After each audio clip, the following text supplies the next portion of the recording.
لله الذي هدانا للإسلام، والحمد لله الذي أكرمنا بالقرآن، والحمد لله الذي من علينا بسيدنا وحبيبنا محمد صلى الله عليه وسلم. وبعد، السلام عليكم ورحمة الله وبركاته. Alhamdulillah, Allah Subhanahu wa Ta'ala telah menghidupkan hati kita sehingga kita mengenalnya dengan apa yang diperintah oleh Allah Subhanahu wa Ta'ala.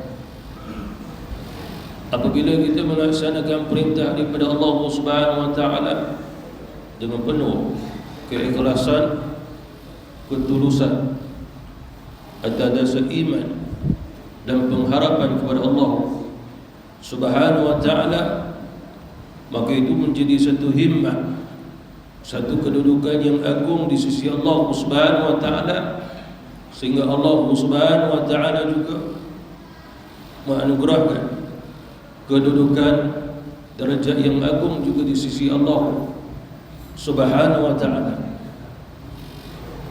Bulan Ramadan al-Mubarak bukan sekadar satu bulan yang Allah Subhanahu wa Ta'ala fardukan kepada kita puasa sepanjang siang, akan tetapi Allah Subhanahu wa Ta'ala memerintahkan kepada kita untuk beribadah pada waktu malam.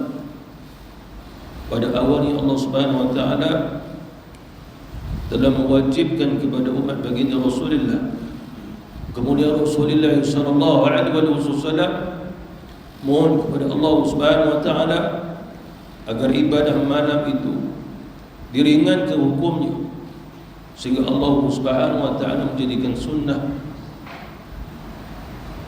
dan tidak diwajibkan. Walaupun begitu, atas dasar iman dan juga ihtisaban, pengharapan yang besar kepada Allah Subhanahu wa Ta'ala, maka seolah-olah kita menjadikan ibadah pada waktu malam itu wajib di sudut disiplinnya, di sudut muraqabah kita kepada Allah Subhanahu wa Ta'ala, ataupun muamalah hubungan kita dengan Allah Subhanahu wa Ta'ala. Seperti mana contoh, jumhur ulama kita berfatwa, seseorang yang salat tetapi tidak memahami dengan apa yang dia baca, sedangkan dalam hadis Rasulullah sallallahu alaihi wasallam Nabi pernah bersabda, fa ya'lamu ma yaqulun, lalu dia tahu dengan apa yang dibaca, maksudnya di dalam solat, lalu kita tidak mengetahui dengan apa yang kita baca, melainkan hanya mungkin 1, 2 ataupun dalam beberapa peratus saja, mungkin tidak sampai 10%. Tapi ulama kita berfatwa solatnya sah, solatnya sah. Seperti mana juga yang dikaitkan dengan khusyuk, ulama kita juga berfatwa khusyuk di dalam solat itu sunnah. Sebagai ulama mengatakan adalah wajib, jumhur ulama mengatakan hanya sunnah. Lalu sekiranya kita salat, bacaan kita betul, rukun qauli fi'li kita betul, maka ulama berfatwa sah. Tapi khusyuk kan pada sifat ubudiyah, sifat rasa malu, sifat rasa segan, rasa bersalah, sifat kehambaan, ada kalanya dia tidak hadir, tetapi solat kita tetap sah atas fatwa ulama-ulama kita. Lalu begitu juga pada ibadah malam itu qiyas. Maksudnya apa? Walaupun Allah Subhanahu wa Ta'ala mensunnahkannya, tapi wajibkan atas diri kita. Sebagai ulama memandang, adakah ulama yang berfatwa wajib? Ada ulama mengatakan adalah wajib. Adakah diperbolehkan bagi kita mengambil fatwa tersebut? Dia silakan. Seperti mana contoh solat witir, jumhur ulama menyatakan sunnah. Solat witir adalah solat malam. Hadisnya hadis hasan. Sebagai ulama mengatakan sekiranya solat witir itu hadis dia sahih lagi mutawatir, maka jumlah solat yang difardukan oleh Allah 6 termasuk witir. Tapi hadis itu adalah hasan dan tidak mutawatir. Lalu jumhur ulama mensunnahkan itu. Tetapi fatwa Imam Abu Hanifah apabila datang anaknya bertanya, wahai ayah, berfatwalah kepadaku, apa hukumnya solat witir? Fardu buat fardu, seperti mana solat yang 5. Kemudian datanglah anak-anak murid Imam Abu Hanifah minta fatwa tentang solat witir. Lalu dia berfatwa wajib. Lalu datanglah orang kampung, orang awam biasa-biasa minta fatwa, wahai imam, apakah hukumnya kami melaksanakan solat witir dalam Ramadan ataupun di luar bulan Ramadan? Hukumnya sunnah. Lalu fatwa Imam Abu Hanifah 3 kali. Wajib untuk siapa? Wajib fardu untuk siapa? Wajib untuk siapa? Sunnah untuk siapa? Adapun dalam mazhab Hanafi, fardu dan juga wajib berbeza. Fardu itu baca 100% pelaksanaannya, wajib 90%. Kalau tinggal, wajib qada juga yang wajib. Yang fardu tinggal itu berdosa solat dan wajib juga qada. Perbezaan. Tapi kita dalam mazhab Syafi'i sunnah. Walaupun sunnah, ulama kita ditanya boleh ke saya bertaklid dalam mazhab Imam Abu Hanifah, wajib. Bagus untuk kamu. Agar kamu tidak pernah meninggalkan solat witir di dalam Ramadan ataupun di luar Ramadan, kerana Rasulullah SAW tidak pernah meninggalkannya dalam Ramadan ataupun di luar Ramadan. Bahkan para sahabat juga tidak pernah meninggalkannya setelah Rasulullah perintah pada mereka. Setelah Rasulullah SAW wafat, maka ada di antara mereka yang tak sempat belajar ambil ilmu daripada Rasulullah, lalu mereka ambil pada sahabat. Mereka bertanya tentang hukum solat witir. Lalu para sahabat berfatwa, menjawabnya. Jawapan daripada para sahabat boleh menjadi fatwa kalau sekiranya terkenal dia sebagai ahli fatwa. Lalu mereka mengatakan, setelah Rasulullah memerintahkan kepada kami dan kami tidak pernah meninggalkannya sama sekali. Lalu mereka bertanya, apakah hukumnya? Para sahabat kembali menjawab, setelah Rasulullah perintah kepada kami tidak pernah meninggalkannya. Mereka tanya lagi, benar hukum dalam Islam ada wajib, ada sunat. Cuma kami mahu mengetahui hukumnya sunat ke wajib ke untuk kami melaksanakan solat witir. Lalu dijawab oleh para sahabat, setelah Rasulullah perintah kepada kami tidak pernah meninggalkannya. Mereka tidak menjawab wajib ke sunat ke. Mengapa agaknya? Disebabkan mereka sendiri mengetahui Rasulullah tidak memberatkan bagi umatnya untuk melaksanakan solat malam yang tidak termasuk solat yang 5, tetap sunnah. Tapi apabila mereka menjawab sunnah, maka orang yang bertanya ataupun orang lain yang mengetahui jawapannya mujur sunnah, maka tidak ada masalah untuk sepanjang malam tidur saja tanpanya witir, ataupun bangun tanpa witir, sunnah. Jawapan para sahabat adalah satu jawapan orang yang faham agama. Disebabkan di Rasulullah SAW juga pernah berfatwa, sesungguhnya Nabi SAW pernah bersabda, sesungguhnya Allah telah menambah kepada kamu satu solat, tapi tidak fardu, tidak wajib. Itulah solat witir. Berwitirlah kamu wahai ahli Quran. Bahkan Rasulullah SAW pernah bersabda, apabila di antara kamu bangun tapi khawatir dah nak masuk subuh, maka solatlah 1 rakaat. Solat 1 rakaat itu adalah solat witir. Kalau dia belum berwitir, kalau dia tak witir, sebagai ulama berfatwa diperbolehkan untuk solat mutlak 1 rakaat, tapi bukan witir. Solat mutlak 1 atau 2 rakaat. Itu jumhur ulama, itu khilaf di antara ulama-ulama. Jadi apa maksudnya di sini? Maksudnya adalah solat malam bukan sekadar dalam bulan Ramadan. Bila kita melakukan solat malam hanya dalam bulan Ramadan, itu akan menjadi uruf, itu satu tradisi. Yang sunnah adalah istiqamah atas apa yang telah kita lakukan, walaupun wa in aqalla, kata Rasul, walaupun sedikit saja. Dalam mazhab Maliki, seseorang itu boleh berwitir banyak mana sekalipun, tetapi dikira 1 rakaat yang terakhir. Mazhab Syafi'i pun sama, bahkan ada ulama berfatwa sampai 17 rakaat. Siapa yang nak berwitir bahkan lebih daripada itu pun silakan. Yang paling kurangnya ulama menyatakan sah witir dengan 1 rakaat, tapi sebagai ulama berfatwa makruh, sebagai ulama tidak memakruhkannya. Tetapi witir yang terbaik adalah 3 rakaat mengikut jumhur ulama.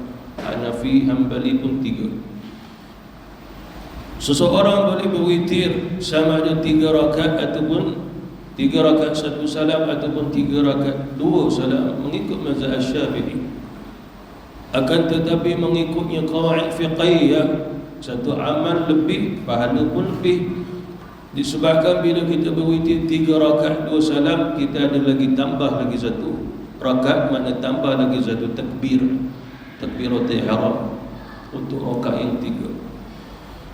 Lepas tu pula ada pula kita baca iftitah, doa iftitah, ada penambahan. Maka apabila kita solat yang 3 rakaat 1 salam, makanya kurang dah ke situ, mana menanglah 3 rakaat 2 salam, kemudian 2 salam ada lagi 4, mana 4 kali salam, yang ini 2 kali salam.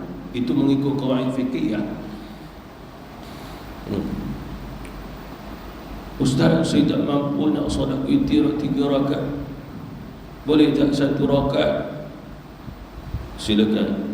Walaupun begitu, dalam jiwa mengikutnya ilmu yang telah kita dengar, guru kita mengajar witir itu yang terbaik 3 rakaat 2 salam ataupun 3 rakaat kita ambil. Janganlah seseorang itu terus bertanya nak 1 sebab apa? Saya nak 1 je.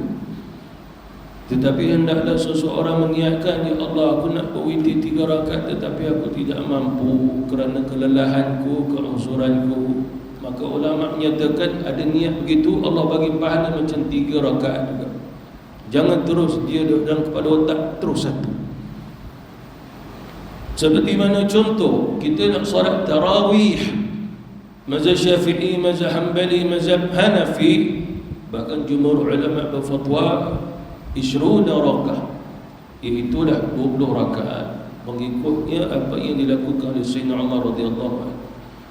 Lalu kita buat di sana, di sini, ada masjid pun buat 8 saja. Akan tetapi jangan kita duk pakai dalam kepala otak 8. Hendaklah seseorang kembali balik pada qawaid fiqhiyah agar dia mendapat pahalanya tarawih 20 rakaat. Apa maksudnya? Saya tak mampu nak buat 20, tapi saya tahu hukum tarawih 20.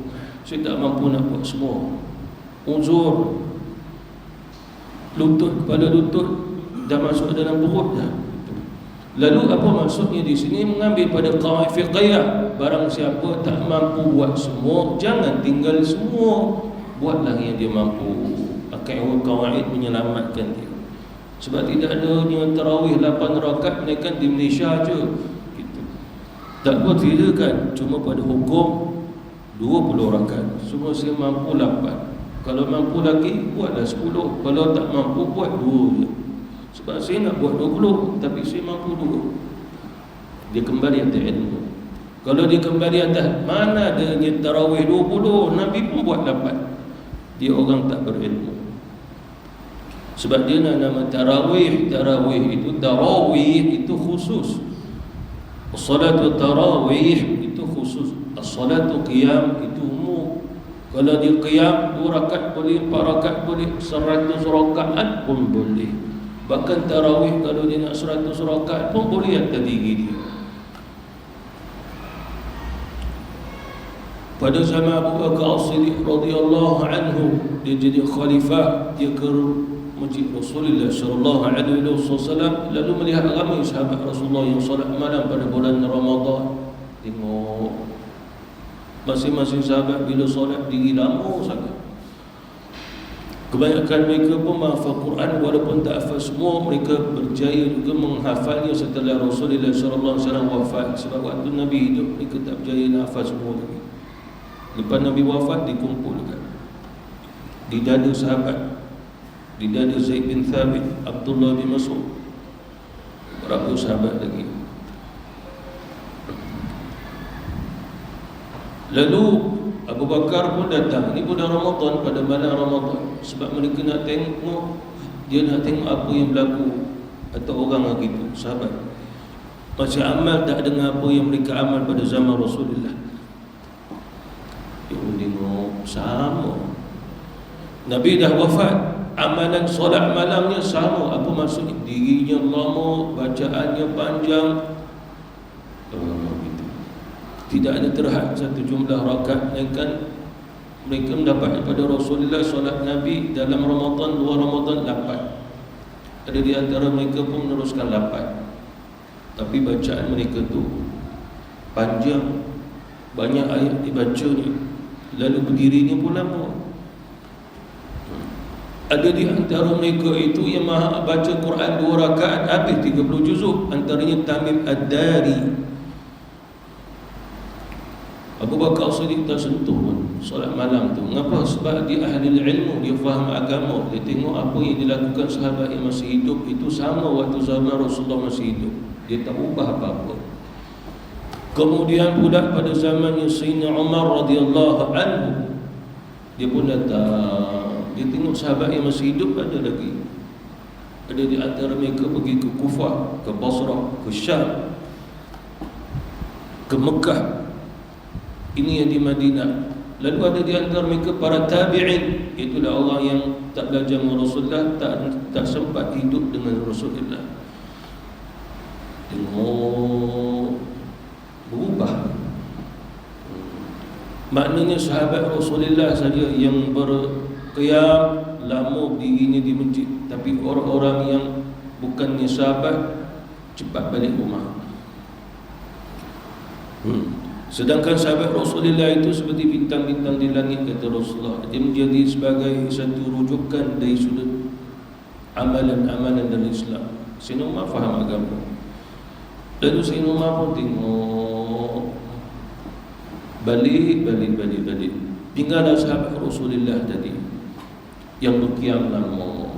Akhirnya dia perlu buat satu pembaharuan. Sebab apa? Nak mengekalkan yang al-qiyam tu. Man qama Ramadana, qama itu. Lalu Sayyidina Umar pun bermusyarat, tanya sahabat yang masih hidup, aku minta pendapat kamu, sekiranya malam-malam Ramadan ni kita solat seorang imam, yang lain ikut aja. Para sahabat pun setuju, tidak bersalah di sudutnya syariat, tidak ada masalah dalam hal ini. Bahkan Rasulullah SAW pernah 3 hari akhir Ramadan Nabi solat, tapi dia tidaklah 3 hari terakhir itu terus. Tapi Rasulullah datang 25, 27, 29. Macam gitu.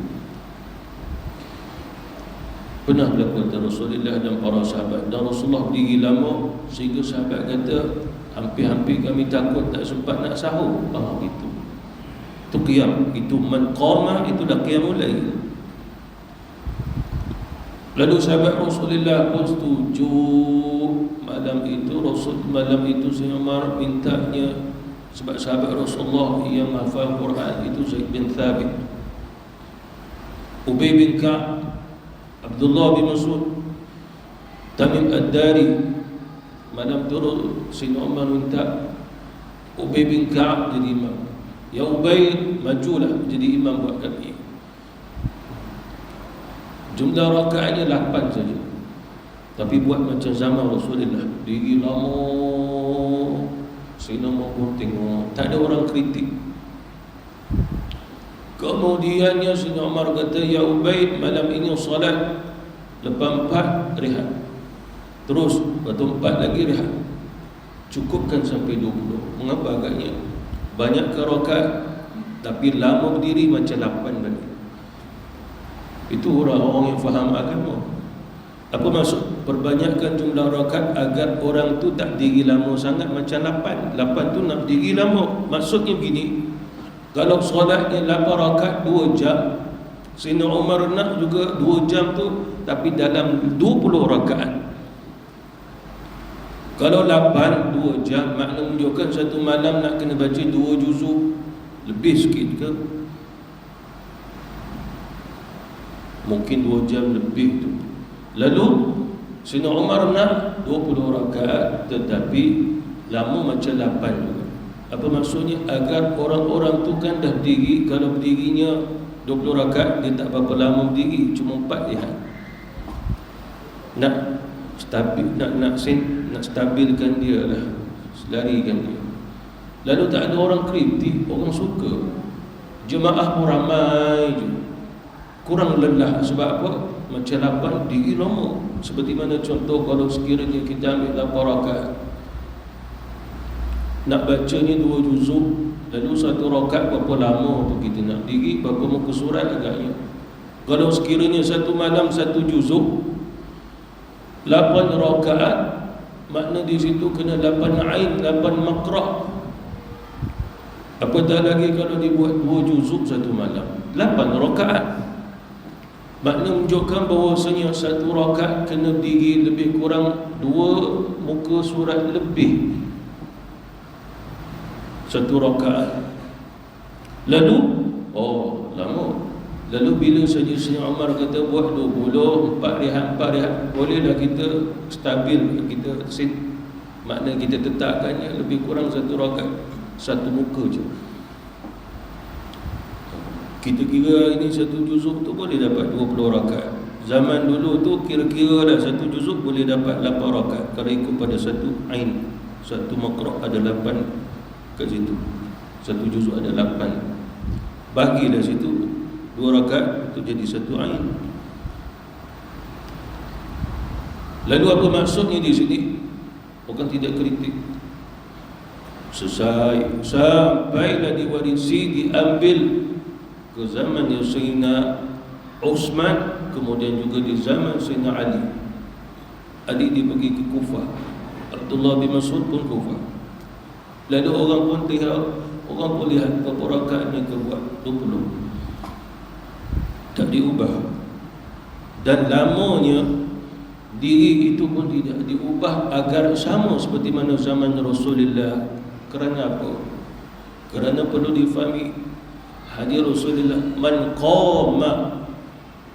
Maksud qama di sini orang yang bangun diri beribadat mesti ada rasa lelah dia, rasa penat dia, rasa sesuatu. Itu maksud qama. Kalau sekiranya bangun malam dia berdiri 5 minit, lepas tu dia pergi tidur, dia tak masuk di sudut lughah bahasa Arab qama. Dia tak masuk lagi. Seperti mana man shoma, barang siapa yang berpuasa, makna menunjukkan dia mula puasa pada bila mulanya masuknya subuh sampailah terbenam matahari. Ta'rif dia. Lalu kalau sekiranya dia puasa pukul 4 petang dia dah makan, maka tidak dikira sebagai orang yang telah shoma, berpuasa. Tak sah dah puasanya. Kalau dia makan pukul 1 petang, maknanya dia dah puasa setengah hari, pun tidak termasuk man shoma. Kaedah lughah. Oleh kerana itu bila Rasulullah mengatakan man qama, makna menunjukkan mesti ada masa. Jangan sampai kita solat tarawih 20 rakaat tapi 7 minit je, macam sahabat kita dekat Indonesia tu, rekod dunia tu. Jangan sampai begitu. Jadi maksudnya mesti ada masa qama. Dan ulama-ulama kita pun ditanya agaknya masa itu berapa lama. Kalau 10 minit lagi ulama kata belum lagi masuk qama. Lalu apa yang dimasukkan qama? Kamu lihat Rasul, kamu lihat para sahabat bagaimana mereka memahami qama. Lalu lihat Rasulullah mengajar kita tentang qama. Sebab Nabi sebut qiyamul lail, qiyamul abdah minal lail. Qiyamnya bangunnya seorang hamba pada waktu malam untuk solat malam. Lalu Rasulullah lah orang yang pertama tunjuk ini qiyamul lail. Kaedahnya bagaimana difahami? Sahabat Rasulullah pun tengok, apa-apa tengok Nabi dulu. Ini nak dikira mahur, maksudnya qoma. Lepasnya maghrib Rasulullah solat sunat. Lalu sahabat pun tengok Nabi dulu bangun banyak rakaat sehinggalah dikira lebih kurang 8 rakaat antara maghrib ke isyak penuh. Lepas solat maghrib Nabi solat sunat sampai menjelang masuknya isyak penuh.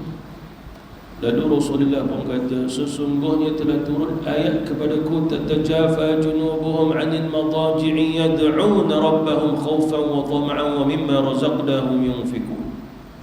Orang yang jauh lambung dia tu, maknanya tempat dia baring. Fil madaji', madaji' makna tempat dia tidur, maka dia tak tengok, dia tak duduk situ. Dia pergi ke masjid, pergi ke surau. Lalu dia qiyam solat malam. Ayat ini tentang solat malam sebab Nabi kata qiyamul abda minal lail, bangun malam bagi seorang hamba pada solat malam. Khaufan wa tama'a, tujuannya untuk apa? Sebab dia rasa takut atas dosanya, maka dia mahu keampunan. Ibadah malam kan kaedah dia. Yang lain wa tama'an, mengharap Allah Subhanahu wa taala beri dia rahmat, beri dia redha, dan juga menafkahkan daripada apa yang kami beri. Maknanya malam tu carilah walaupun sedikit, sedekahlah. Sempurna ayat itu untuk diamal. Itu pasal kita setiap malam mesti ada sedekah. Jangan sedekah itu senyuman saja, walaupun senyum itu sedekah, maknanya keluarkan sesuatu. Kita boleh bawa ni makanan untuk orang makan, kita boleh bawa air, kita boleh bawa macam-macam. Tidak kita sedekah saja dengan duit, dengan harta yang kita ada. Sempurna ayat itu untuk kita amal malam. Setiap malam paling kurang bawa sikitlah duit. Kalau kita tak sedekah sebelum nak solat, sedekah dengan ayat ni setelah solat. Sayyidina Ali Abdullah bin Mas'ud sebelum dia solat, dia sedekah. Habis dia solat, dia sedekah lagi. Qad aflaha man tazakka wa dzakara isma rabbih fa shalla. Beruntunglah orang yang mencucikan akan diri dia, membersihkan diri dia. Kata Abdullah bin Mas'ud, sedekah. Sedekah. Lepas tu dia mengingati Allah dan dia solat. Maknanya para sahabat sebelum dia nak solat, dia sedekah dulu. Dia faham ayat tu begitu. Sayyidina Ali amalannya sebelum solat dia sedekah, habis solat pun dia sedekah lagi. Itu amalan Sayyidina Ali. Kita pula sedekah saja sebelum ataupun sedekah. Kalau ikut pada ayat tatajafa junubuhum, setelah. Paling kurang mungkin kita bawa lah RM1, RM2 setiap malam. Tidak rugi ada kita untuk mengamalkan ayat ini secara lengkap. Lalu sahabat Rasulullah pun lihat, lalu ulama pun mengkiaskan hadis itu masuk qiyam begitulah seperti mana antara maghrib dan isyak penuh. Itu berapa minit tu. Lalu bila kita berqiyamul lail, berisyak, kita pun tarawih ke apa saja, solat malam, ambil juga kias pada antara maghrib ke isyak.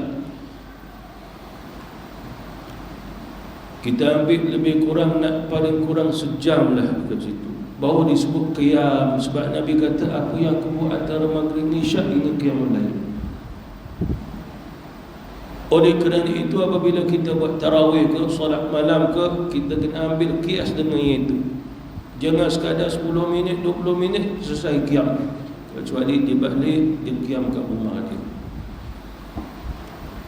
Imam Syafi'i berfatwa, kalau sekiranya seseorang datang masjid, qiyamnya tu pendek sangat, sambung kat rumah. Kalau sekiranya datang masjid lagi pendek qiyamnya, maka tak perlu datang ke Imam Syafi'i. Kalau dia datangnya 7 minit, lepas tu selesai dah balik rumah. Lalu Imam Syafi'i kata tarawihlah di rumahnya banyak-banyak. Mengapa agaknya itu? Kerana itu tarawih yang tak mengikut sunnah Rasulullah SAW. Apa maksudnya di sini? Barulah masuk man qama ramadhana imanan wa ihtisaba ghufira lahu ma taqaddama min dhanbi. Itu yang difahami pada usul. Tapi orang akhir zaman ni, seseorang yang qiyamul lail 2 rakaat pun 5 minit pun dapat juga. Ya, tapi tidak kena pada kaedah usuliyah, usul. Orang akhir zaman suka memahami kaedah begitu. Bila memahami kaedah begitu, itu yang ada ustaz-ustaz mengajar kita, solat ni kita 8 sudahlah, 20 tu Nabi tak buat kan. Nabi buat 8, lalu adalah orang ikut yang 8. 8 itu tak apa setengah jam pun. Kalau imam tu bacanya laju 10 minit, habis 8 rakaat. Itu bukannya qiyam. Jadi kena fahami man qama di situ. Itu menunjukkan bahawa bila kita solat, kaki ni dah terasa. Oh, inilah maksud qama ni. Rasulullah SAW, dia kalau solat malam bengkak kaki dia. Datang Sayyidina Bilal, urut kaki Rasulullah. Lalu dia pun menangis, ya Rasul, sesungguhnya engkau ini Nabi Rasul. Tak ada dosa. Ada dosa pasti Allah ampunkan. Tapi mengapa solat gini ya Rasul? Lalu Rasulullah mengatakan, afala akuna abdan syakura, apakah tidak boleh aku nak jadi hamba yang syukur dengan cara qiyamul lailnya begini? Inilah qiyam. Maksud qiyam yang lain, kalau sekiranya dia tidak solat malam, dia berqiyam dengan doa, tidak ada masalah kata ulama. Tapi qiyam bukan waktu qiyam tu doa 10 minit 20 minit tak. Satu malam para sahabat tengok Rasulullah, dia berdoa, kami tak mampu nak doa macam Nabi sebab Nabi doa lamanya, menangis dia. Kami tengok, kami pula menangis. Tapi selesai dah tenang pula kami datang, ya Rasul, apa yang kau buat ya Rasul? Doa apa ini? Nabi kata, inilah maksudnya sebenarnya orang yang mengharapkan Allah. Para sahabat melihat kalau kita kira hari ini, kata ulama, lebih kurang Nabi doa munajat lebih kurang 2 jam. Itulah maksudnya qiyam. Kalau kita doa 5 minit saja belum masuk doanya qiyam munajat malam. Belum lagi masuk. Walaupun kita buatnya qiyamul lail, tetapi tetap pindik. Sebab apa? Kita dah berpegang dengan orang dah tua, orang dah gitu, orang dah ini, tak boleh lama-lama. Ada orang nak pergi kerja, tak boleh lama. Kita berpegang dengan itu. Akhirnya merebak menjadi urufiyah, tradisi. Akhirnya masjid pun buat 8. Sebab apa? Orang nak perginya besok, nak bangun cepat, nak pergi ke office. Kita dah berpegang kat situ. Akhirnya hilang 20. Kalau surau ni tak ada masalah juga. Kalau sekiranya masjid dah buat 8, maknanya tak sampai setengah jam balik orang. Dah difahami akhir zaman begitu. Nak buat macam mana, mungkin ada juga yang berpegang begitu. Sebab apa? Apa pemudahkan orang, jangan sekian-sekian. Iya, tapi hadis itu umum. Yang khususnya Ramadan tidak. Ramadan tidak begitu kata ulama. Kalau orang memahami hukum, dia tidak boleh menyamakan yang Ramadan dengan luar Ramadan. Di luar Ramadan mana ada kita qiyam sama-sama? Kita sekadar solat fardu je. Mana ada solat malam sama-sama kan? Lepas isyak. Hanya Ramadan. Bila dia jadi Ramadan, itu pasalah bila as-salatu qiyam. Bila masuk qiyam dah bersedia. Kalau imam baca panjang, ikut aja. Kalau tak mampu nak diri lama, duduk. Sunnah Rasulullah.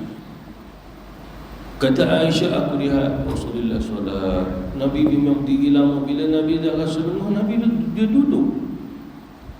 Bila dah hilang lenguh, Nabi diri balik. Itu sunnah. Rakaat yang pertama Rasulullah diri, rakaat yang kedua Nabi duduk. Dalam Sahih Muslim, rakaat yang pertama Nabi duduk solat, Allahu Akbar. Rakaat kedua Nabi bangun diri. Sunnah. Ada seorang sahabat Rasulullah dekat masjid. Sebab sahabat Rasulullah bila solat sunnah diri lama-lama, Nabi suruh itu baru nama menghadap Allah, munajat pada dia. Ada orang letak tali pegang dia usul. Nabi tanya, tali apa ini? Ya Rasul, ini untuk aku berpaut padanya. Buka-buka. Kalau kamu tak mampu solat diri, solat duduk aja. Apa maksudnya? Rasulullah memudahkan bagi dia. Sebab bagi logik, kita tak nak baca lama panjang sebab tak larat diri. Tapi bila bolehnya duduk, tetap juga tak baca panjang. Ada je alasan. Kan dia ajar imam baca panjang, tak boleh pendek-pendek ke? Mudahkanlah. Ya, kalau tak larat diri, maka boleh duduk, kata Rasulullah SAW. Lalu kita tak berpegang yang duduk tadi sebab tak tahu hukum atau malu nak duduk tengah-tengah solat, tiba duduk. Imam belum habis lagi nak duduk, dia duduk dulu. Tak faham agama. Sunnah Rasulullah SAW. Sehingga kalau kita memahami balik pada usul, kita akan benar-benar merasa man qama Ramadan. Cuba kita tengok kita sekarang ni, kalau Allah bagi rezeki dapat ni berqiyamul lail di Masjidil Haram lah sekarang ni, tak sama perangai kita macam di sinilah. Kita habis buat sampai 23 rakaat sampai witir, katanya Masya Allah, nak lagi lah solat. Kalau Imam Masjidil Haram itu ada sambung lagi 40 rakaat, aku ikut. Tapi bila di sini, aduh panjang imam baca, dia dah merintih. Dia dah berbeza. Padahal sana ke sini solat tetap menghadap Allah Subhanahu Wa Taala, bermunajat kepada Allah Subhanahu Wa Taala. Tidak semestinya duduk di Masjidil Haram. Tapi mengapa kat sana tu boleh berdiri lama-lama ikut je imam Masjidil Haram? Sebab keadaan pada ihtisaban. Ihtisaban yang mana dia ada satu pengaruh tu yang kita rasai, ahwal dalam diri, dalam hati, dalam jiwa. Seperti mana contoh, cuba kita bawa Imam Masjidil Haram Abdul Rahman Sudais tu datang kat surau kita jadi imam. Kita tak buat 8, kita buat 800 itu. Bahkan kalau Imam Masjidil Haram tu kata kalau solat sampai pukul 4 pagi pun kami ikut. Sebab imamnya Imam Masjidil Haram. Macam imam kita Masjid Halal, tak boleh 8 sudah. Itu pun pendek-pendek je. Lain tu. Jadi maksudnya apa di sini? Ini permasalahan dua. Yang pertama, hatinya tak merasai halawah kemanisan atau ibadah. Yang kedua, ada ilmu. Sebab ilmu hari ini semua dah dimudah-mudah, tak kembali daripada usul. Akhir zaman dia begitu. Itu pasal pengalaman saya kecil-kecil dulu. Mana kita pergi surau sekalipun solat tetap 20. Kita pun tengok jam, mesti lebih sejam. Bahkan ada surau habis khatam 30 juzuk malam. 28 ke habis 30 juzuk dia khatam. Surau je pun, orang kampung pakai kain pelikat je, habis baca 30 juzuk. Kat masjid saya dulu saya buat satu malam 1 juzuk. Lepas tu makcik-makcik tak boleh lah lama sangat lah, kita buat setengah juzuk lah. Makcik tak boleh, sebab dia perempuan kita ikut lah. Kalau lelaki kita tak layan. Akhirnya buat dah setengah juzuk setiap malam. Dulu buat 1 juzuk je saya tu. Saya imamnya juga. Jadi apa maksud? Dah berubah. Bila adanya perubahan, berubah-ubah lah. Tapi diri kita yang belajar yang ubah. Apa maksudnya? Maksudnya kalau kita dah berqiyam dalam Ramadan, dah dibina disiplinnya 8, habis Ramadan 8 itu jangan dibuang. Dalam Ramadan dah ada dibina istiqamah dengan tarawih, dengan witir. Habis yang Ramadan jangan dibuang dah witir, dibawa lagi. Kita berqiyam ikut imam boleh hampir 40 minit seluruhnya. Lalu apabila selesai kita pun kena buat yang sama 40 minit tu. Tapi saya tak baca, kita tak hafal kan, maka bacalah ulang-ulang. Kata ulama, kalau kita baca qul huwallah rakaat pertama, bacalah 10 kali, 20 kali, ataupun sama macam baca satu muka surat. Ulang saja, tidak ada masalah kata ulama. Bahkan satu ayat yang kita hafal nak ulang berpuluh kali pun tak apa. Kita hafal dalam surah Yasin, hafal innama amruhu idza arada syai'an ay yaqula lahu kun fayakun, fasubhanalladzi, dua ayat yang terakhir. Ulanglah beberapa puluh kali sekali. Agak diri lama. Nabi ditanya, ya Rasulullah, apa maksud qiyamul lail, solat malam yang utama? Dia berdiri lama. Tapi kalau sekiranya tak hafal surah tu, surah ni yang panjang, dia boleh ulang beberapa kali agar dia berdiri pun lama. Bacalah qul huwallah tadi sampai 100 kali agar dapat lama. Apa maksud lama? Dia dah terasa kaki dia lenguh, itu lama lah. Tapi kalau baru 10 saat dan lenguh, itu penyakit begitu. Dia dah terasa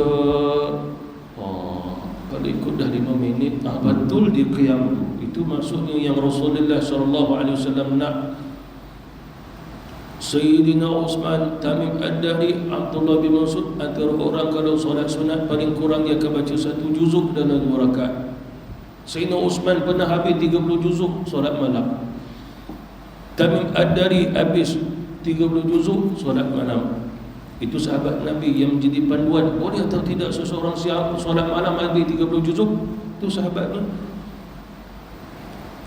Imam Abu Hanifah 45 tahun solat qiyamul lail dia habis 30 juzuk setiap malam, istiqamah walaupun duduk dalam penjara dia pun buat. Sayyidina Uthman pun gitu, sejak dia jadi khalifah pasti akan mengkhatamkan Quran 30 juzuk. Imam Syafi'i pada bulan Ramadan 60 kali dia khatam Quran, siang 1 kali, malam dalam solat. Satu riwayat dikatakan dia solat jadi imam dulu. Tapi apapun dia khatam bersama Imam Abu Hanifah juga 60 kali. Siang 1 kali, 30 juzuk. Malam dia baca lagi habis 30 juzuk. 2 kali khatam. 60 kali sebulannya kalau 30 harinya Ramadan. Boleh ke tidak? Sebab mereka dah sampai kepada apa yang Rasulullah sallallahu alaihi wasallam lakukan. Pada sahabat Rasulullah nak faham apa maksud qiyamul lail sebenarnya, solat 2 rakaat 5 minit ke? Lalu mereka pun solat belakang Nabi sebab nak tahu apa maksud qiyamul lail. Aku mempunyai pengalaman solat dengan Rasul untuk mengetahui apa maksud qiyamul lail. Man qama Ramadan tu nak dia faham, qama tu qiyamul lail. Solat Nabi dalam 2 rakaat dia kata habis rakaat pertama suratul Baqarah, rakaat kedua Ali Imran dengan An-Nisa, 2 rakaat saja hampir 5 juzuk Nabi baca. Nak bagi faham itulah qiyamul lail. Lalu apa yang dimaksudkan di sini inilah usuliyah, tapi kita tak mampu begitu. Bila tak mampu jangan tinggal, buatlah sekadar mampu. Hanya saja jangan kata pendek pun tak apa, jangan kata tak apa. Cuma kita tak mampu nak lama-lama kerana kawan fiqhiyah ajar kita jangan sampai tinggal. Saya tak mampu dah nak solat diri lama-lama tu yang saya tak buat. Jangan. Kalau tak mampu diri lama, buat juga walaupun sekejap. Itu kawan fiqhiyah mengajar kita, kalau tak mampu buat semua, buat walaupun sikit. Saya tak mari kat surau sebab surau dah buat 20 rakaat. Lalu kat rumah buat apa? Saya tak buat apa dah. Lah kalau sekiranya surau tak suruh buat 20, kamu tak mampu ikut, buatlah yang kamu mampu saja. Jangan sampai tinggal semua tu. Paling kurang 2 rakaat lah. Sebab mana ada solat lebih kurang daripada itu, mereka jadi witir je. Jangan sampai begitu. Sebab apa? Sebab bulan Ramadan tak sama pada bulan yang lain. Dia tidak sama. Disebabkan hadis Rasulullah, bila datang Sya'ban, Nabi berdoa, Allahumma barik lana fi Sya'ban. Rejab dulu Allahumma barik lana fi Rajab. Kemudian pula barik lana juga fi Sya'ban. Wow, di situ ma'tuf at-taf. Mana berkat dalam Ramadan, berkat dalam Rajab dan juga Sya'ban. Tapi bila Ramadan, wa ballighna, sampaikan dan masukkan kami. Maksudnya kita tak mampu nak masuk bulan Ramadan walaupun kita tahu ini bulan Ramadan, sebab yang memasukkan kita Allah Ta'ala. Itu pasal kata Nabi, ada orang yang tahu ini bulan Ramadan tapi dia tak dapat pahala apa pun, zero. Dia tak ada apa. Dia kata dia dalam Ramadan, hakikatnya Allah tak pernah bawa masuk dia dalam Ramadan. Sebab Ramadan ni Allah Ta'ala punya. Dia bawa masuk siapa di antara hamba yang dia kendaki. Itu pasal orang kafir, walaupun dia Ramadan dengan kita, dia ada dalam Ramadan ke? Tidak pernah ada. Dia cuma tahu ini bulan Ramadan, bulan umat Islam berpuasa. Tapi dia duduk dalam Ramadan, tidak. Allah tak pernah bawa masuk dia. Balighna, bawa dan masukkan. Bila kita dah masuknya Ramadan, maka bukan dikatakan masuk untuk puasa saja, kena masuk untuk qiyam juga malam. Sehinggalah cari juga Lailatul Qadar. Ada di antara sahabat Rasulullah malam dia tidur je. Sebab dia dah qiyam lepas maghrib sampai isyak, dia dah solat banyak-banyak dah. Sebab ada sahabat Rasulullah buat begitu, kata Abdullah bin Abbas. Lepas tu tidur je lah isyak. Lepas tu Rasulullah pun tegur, jangan sampai di antara kamu cari Lailatul Qadar walaupun malam yang terakhir Ramadan. Nabi nak dia juga bangun walaupun malam terakhir. Nak juga. Apa maksud dia di sini? Nabi mengambil berat tentang umat agar jangan terlepas. Bila mencari man qama Lailatul Qadri, difahami kena juga berjaga malam. Orang Arab itu dia memahami man qama Lailatul Qadri, 10 malam terakhir. Apa yang saya belajar tu, mereka faham apa? Lepas isyak mereka dah itikaf dalam masjid. Habis dah solat tarawih, mereka baca Quran, mereka itikaf lagi, teruskan lagi sampailah nanti pukul 4 ke dia balik tu sahur. Baca waktu kita lah. Ada di antara mereka itu bersahur dalam masjid sampai subuh. Habis subuh baru balik rumah, lepas tu tidur sampai zuhur. Tapi qiyamul lail dia sepanjang malam. Itu yang mereka fahami 10 malam terakhir qiyam Lailatul Qadar sepanjang malam. Di Mesir ke, di Arab Saudi, di Mekah, di Madinah, masuk qiyamul lail buat mereka sepanjang malam iktikaf dalam masjid, dan itu yang dilakukan oleh Rasulullah. Tapi kita tidak berbuat demikian kerana kita lebih tidur lebih lama pada qiyamul lail. Sebab dah jadi urfiah, tradisi. Orang Arab walaupun ada tradisi 10 malam terakhir, dia buat sungguh yang dia faham, man qama lailatul qadri. Kita Malaysia tak faham itu, tidur juga 10 malam terakhir. Begitu. Dan yang terakhir yang perlu kita ketahui bahawasanya apabila Allah Subhanahu wa taala telah memilih kita untuk berada dalam bulan Ramadan, maka Allah telah memilih kita untuk keampunan atas segala dosa-dosa. Dalam tasawuf, ulama ditanya, tetapi pengkhususan tasawuf bukan jawapan umum. Kalau jawapan tasawuf bagi pada umum, tak boleh dibawa jadi fatwa. Ini bagi kerohanian dia. Apa maksud bulan Ramadan? Bulan Ramadan adalah bulannya yang panas untuk membakar. Ini kalam ulama tasawuf. Mana ada ustaz mengajar kita begitu, Ramadan tu bulan yang panas membakar. Ya, itu Ramadan. Tapi apa yang dibakar ni, kata ulama tasawuf, dosa-dosa kita. Ini satu kiasan. Makna bila kamu beramal tu membakar dosa-dosa kamu, hilang dia, hangus. Seperti mana kayu yang dibakar, habis dia jadi abu. Tasawuf. Kalau tanya ulama al-zahir, apa maksud bulan Ramadan? Bulan Ramadan tu bulan setelah bulan Syaban. Lepas tu Syawal nak raya. Bulan Ramadan tu bulan Allah perintahnya kita puasa siang hari. Itu Ramadan. Tasawuf membakar dosa-dosa, tapi dengan syarat kembali balik dengan kefahaman yang sebenar tentang Ramadan, bulan ibadah. Ajar kita ibadah. Dia mesti ada rasa. Dia tak boleh sama macam yang lain-lain, bulan-bulan yang lain. Dia mesti ada rasa. Seperti mana contoh kita masa kita pada waktu malam dah ada rasa lenguh, penat, berpeluh-peluh dia.